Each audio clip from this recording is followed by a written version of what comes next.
Students at MTI's Career Academy recently received a visit from Congressman Ted Yoho, who represents Florida's 3rd Congressional District. Financial literacy was the focus of his visit, and he not only shared his economic understanding as an elected representative, he also picked up some insight from his constituency. For me, what I learned from this is the perspective of the young people. What are they concerned about? What are they looking at in the future that will affect how we govern? You know, we want to stay with constitutional principles because that gives stability to our nation, gives stability to our markets if people understand that we stay a constitutional republic.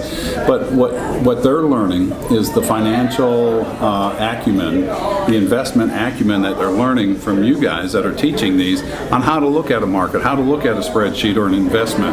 Is this a good investment or a bad one, so that they can make those decisions. And I see so many adults today that don't have the level of knowledge that they have. This will benefit them for the rest of their life. If we can get businesses to produce more, then it will pick up the economy. That's maybe the strategy we need to go with to reduce inflation, right? To get prices back to normal. The students that attend the Career Academy are starting at CF, an AS degree, and finishing their senior year of high school. So I provide them with the last bit of their high school credits.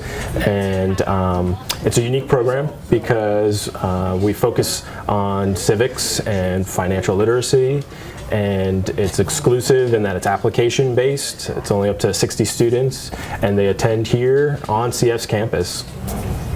I like what I'm learning because it's going to apply in real life. So when I go and move out or graduate, at the end of the year, that I'm going to actually understand, because I have a credit card, but if I wouldn't have taken the financial literacy course, I wouldn't have understood anything that they were telling me, like the APR, the interest rates. So when they told me my interest rate was 23%, I actually knew what that meant. So if I didn't pay it on time, I knew what the repercussions of that would be. I think it's very important. It's your money. You've worked hard for it. Make sure you do that. I know Ben Franklin, he talked about the magic of compounding.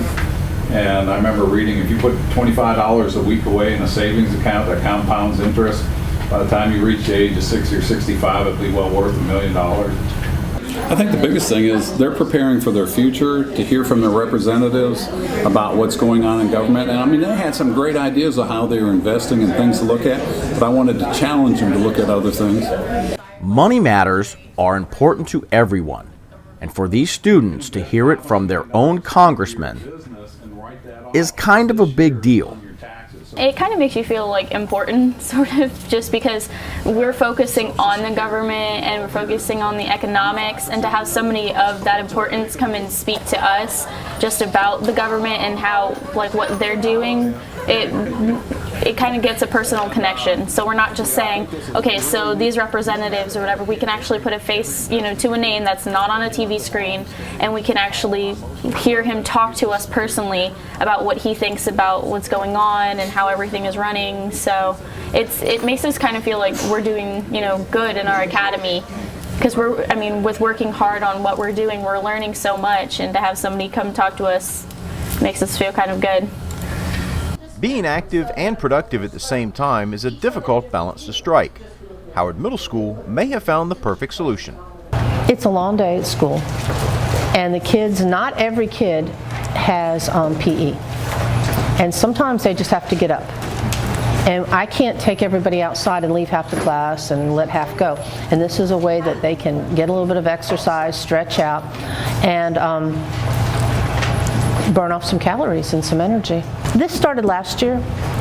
I saw it in actually a magazine ad, in a fitness magazine, and I thought to myself, this would be a really neat thing to have for my students. So I approached my principal, Mr. Hensel, and asked him about it, and he thought it was pretty neat too. We looked it up, he priced it, and we couldn't get approval last year.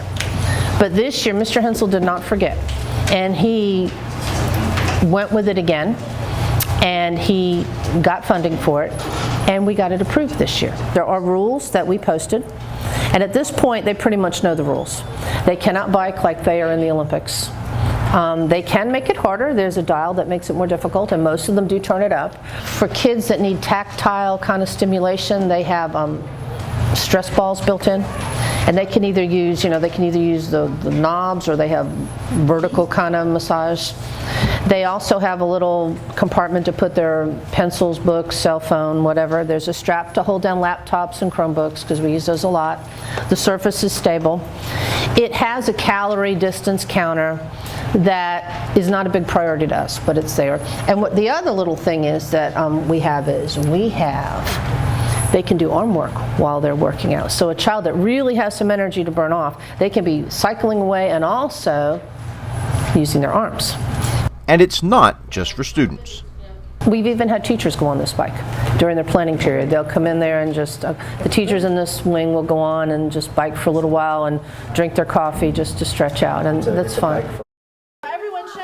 Earlier this year, we showed you how the Ocala Civic Theater's Literacy Tour worked with younger students. The program's teaching artists also work with older students to not only promote literacy, but also acting. We create different ways for them to interact. For example, we do tableaus, which are frozen images that tell a story. Kind of like we give examples of the mannequin challenge so that kids will understand it better. We do a general tableau for all of the students, so it needs a character, a setting, and a title. The character, we have them be the fans in a football game, setting the football game, and then the title is the big game. So we have them be the winning team fans. So tell them to freeze, and they have to freeze as to what they think the winning team would look like. And then we do the losing team. 1, 2, 3, freeze! We introduce a character by having the teaching artist come in as that character. And we teach them different theater terms so that they will understand what we're doing. They have to come up with different ideas as to how they think farmers would catch the fox.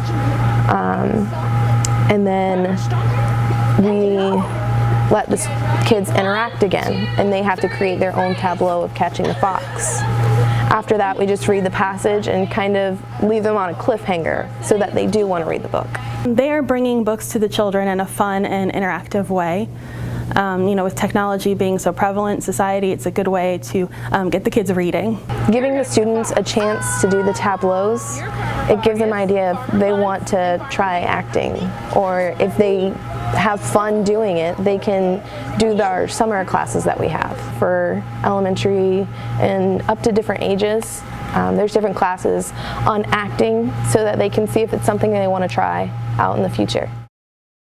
We human beings come pre-equipped with some of the best tools for learning. Our 5 senses give us the ability to obtain knowledge through observing the world around us. Vehicle Day at Legacy Elementary is one of those unique multi-sensory opportunities. I think this is really an excellent opportunity, having a vehicle day. It gives all the children opportunities to see different careers that are out there. They can get an idea of why we're doing what we're doing in school. I mean, teaching science, everything about this is science. So it's a really neat opportunity for them to ask questions, give interviews, and just have some other interests besides what we are teaching in the classroom. If it's real bright, or you can put this one down. If it's not bright, how about that? Stop.